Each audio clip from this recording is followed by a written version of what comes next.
T20 ప్రపంచ cup 2024లో team India అదరగొడుతోంది. వరుస విజయాలతో దూసుకుపోతోంది. సూపర్ 8లో ఆఫ్ఘనిస్తాన్ పై 47 పరుగుల తేడాతో ఘన విజయాన్ని సాధించింది.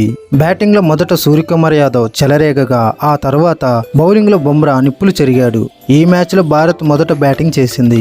నిర్ణీత 20 ఓవర్లో 8 వికెట్లకు 181 పరుగులు చేసింది. సూర్యకుమార్ యాదవ్ 28 బంతుల్లో 53 హాఫ్ సెంచరీ బాదాడు. హార్దిక్ పాండ్యా 32 రాణించాడు. కెప్టెన్ రోహిత్ శర్మ 8 విఫలమైన కోహ్లీ 24, పంత్ 20లు పర్వాలేదనిపించారు. ఆఫ్ఘాన్ బౌలర్లో ఫజలక్ ఫరూకీ, రషీద్ ఖాన్ చెరో 3 వికెట్లు తీశారు. నవీన్ ఉలుక్ 1 వికెట్ పడగొట్టాడు.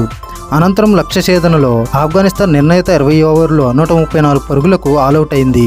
ఆఫ్ఘాన్ బ్యాటర్లలో అజ్మతుల్లా ఉమర్జాన్ 26 టాప్ స్కోరర్గా నిలవగా భారత బౌలర్లో జాస్ప్రీత్ బుమ్రా, హర్షదీప్ సింగ్ చెరో 3 వికెట్లు తీశారు. కుల్దీప్ యాదవ్ 2 వికెట్లు పడగొట్టగా అక్షర్ పటేల్, రవీంద్ర జడేజా తలో వికెట్ సాధించారు. లక్ష్య ఛేదనకు దిగిన ఆఫ్ఘనిస్తాన్ కు బుమ్రా చుక్కలు చూపించాడు. అతని బౌలింగ్ లో షాట్ ఆడటం సంగతి పక్కన పెడితే వికెట్ ఇవ్వకుండా బంతిని కాచుకోవటమే ఆఫ్ఘాన్ బ్యాటర్లకు సవాలుగా మారింది. వరుస ఓవర్లో ఆఫ్ఘనిస్తాన్ ఓపెనర్లను రెహ్మతుల్లా గుర్బాజా 11, జజాయ్ 2ను పెవిలియన్ కు చేర్చి ఆఫ్ఘనిస్తాన్ పతనానికి నాంది పలికాడు. ఇబ్రహీం జట్రాన్ 8ను అక్షర్ పటేల్ అవుట్ చేయడంతో 23 పరుగులకే 3 వికెట్లు కోల్పోయి ఆఫ్ఘనిస్తాన్ కష్టాల్లో పడింది.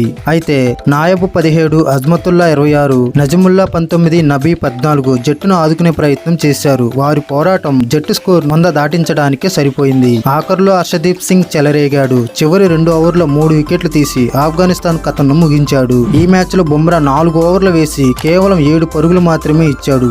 3 వికెట్లు తీశాడు. ఓ మెయిడెన్ ఓవర్ కూడా వేయడం విశేషం.